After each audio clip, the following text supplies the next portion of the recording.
'Yan biyu sun auri mata guda ɗaya kuma sun ce suna jin daɗin zaman aure da ita.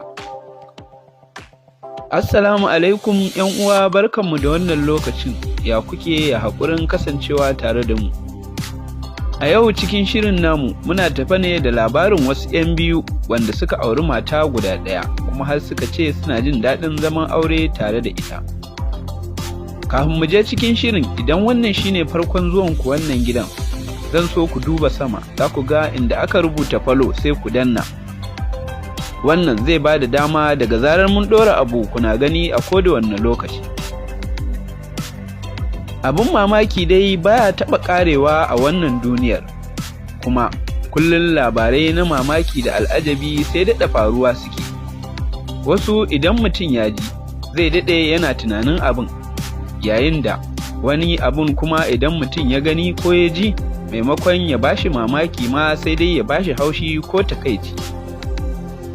A yau cikin shirin namu muna tafe muku da labarin wasu tagwayen samari da suka auri mace guda ɗaya kuma suke zaman aure tare da ita cikin soyayya da kwanciyar hankali.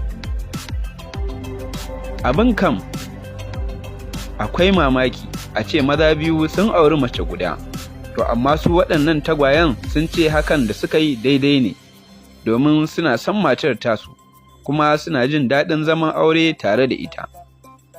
Kamar yadda labari ya zo daga gurin Mary Josiah, matar 'yar ƙasar Rwanda da ta auri tagwayen maza biyun, ta ce, da farko da ɗayan ta fara haɗuwa, kuma bai faɗa mata cewar yana da ɗan uwa guda ɗaya da suke a matsayin tagwaye ba.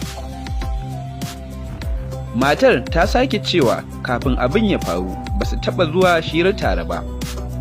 A ranar da suka haɗu tare, kasa gane su ta yi, domin kuwa kai tsaye gurin ɗayan ta je ta sumbace shi. Ta ɗauka shi ne wanda suke soyayyar, ashe ba ta sani ba shi ba ne. Shi ma sai ɗayan ya je ya sumbace ta, sai a lokacin suka fahimci abin da yake faruwa. Tun daga lokacin suka fara yanke shawarar ƙulla alaƙa mai ƙarfi a tsakaninsu.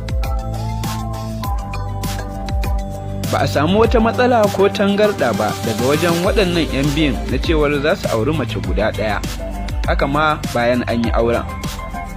Haka suka ci gaba da zama da matar tasu guda ɗaya cikin kwanciyar hankali, duk da sun samu ƙalubale daga gurin jama'a, amma a haka suka toshe kunnuwansu.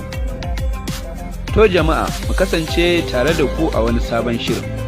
Idan wannan bidiyon ya yi muku, ku danna share, sannan ku mana like.